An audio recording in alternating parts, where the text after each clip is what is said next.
All right, here's the third step, and I think it probably is the most difficult of the three. It's still something that I struggle with. It is to practice, or to at least think about practicing, beginning to instill a little bit of emotional control.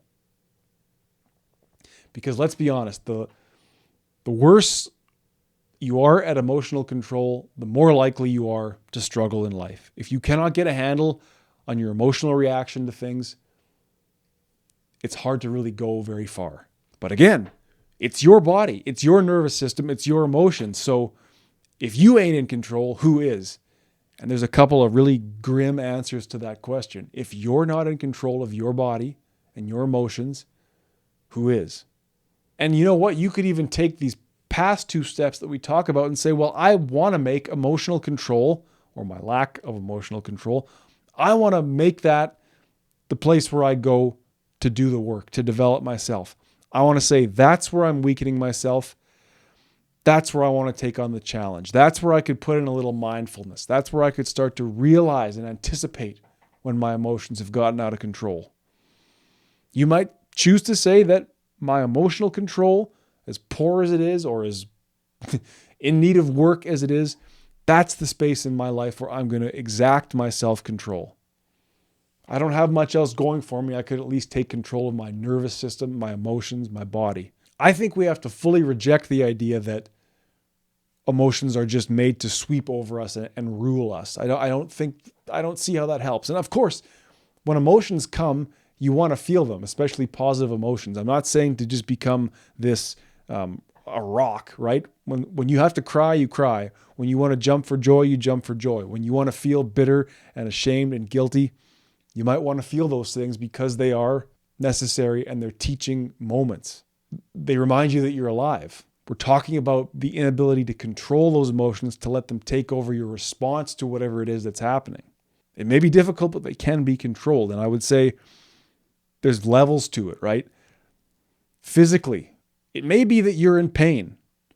It may be that you're sleeping poorly, you're eating poorly. You could use a little bit of release, right? You're stressed out, you're burned out, or perhaps you're releasing too often, so to speak. We're talking about addiction here, running away from life.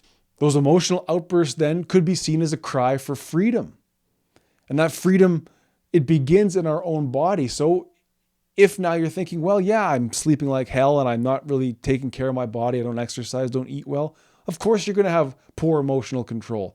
But then again, here's the space now where you can get to work. Start to not even worry about the emotional control, but reinforce, strengthen, give your body what it needs so that it doesn't have to cry out for freedom in these childish ways. I've been saying this is not going to happen overnight, but this pursuit of understanding your emotions, I think in time, what I've found is it leads to an anticipation, right? It's like I began to realize, okay, I got to go do a job this morning with people I've never met in a place I've never been. I am scared. I'm afraid. Okay, and what's going to happen? I'm going to get stressed out. I'm going to start rushing. I'm going to start berating myself for every little thing. Oh, I didn't do this, didn't do that. Oh, I'm going to be late, blah, blah, blah. Patrick, you idiot. Okay, I began to understand the fear of the unknown and my lack of control over situations leads to an emotional response in me. Let's start getting it under control and let's accept, hey, I'm going into the unknown. That's pretty friggin' cool.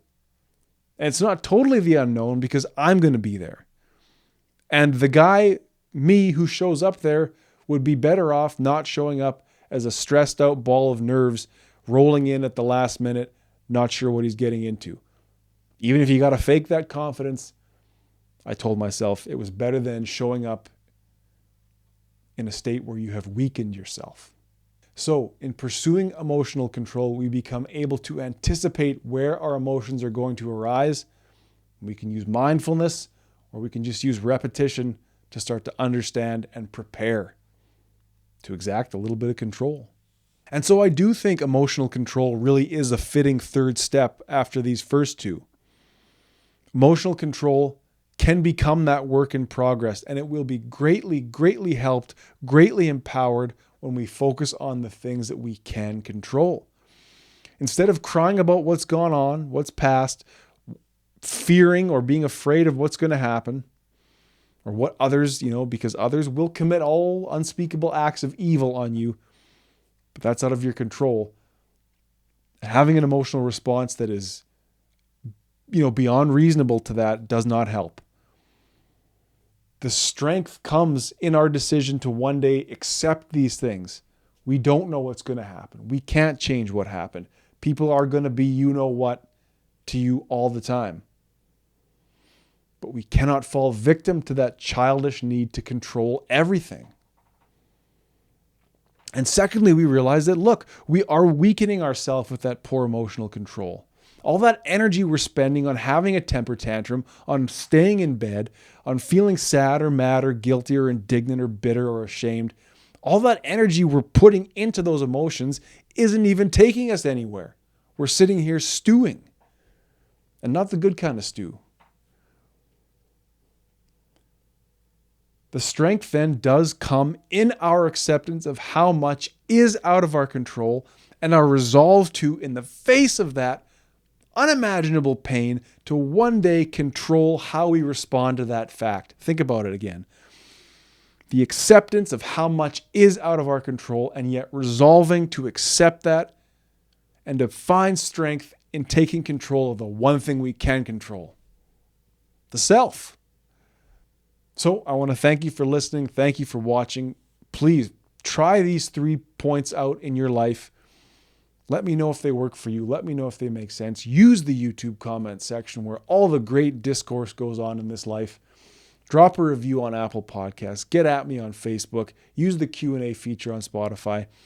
These sorts of things, this engagement really helps other people like you find the show. It helps get my message out there for whatever good I could possibly do. And until we speak again, please remember, say it with me, better is possible.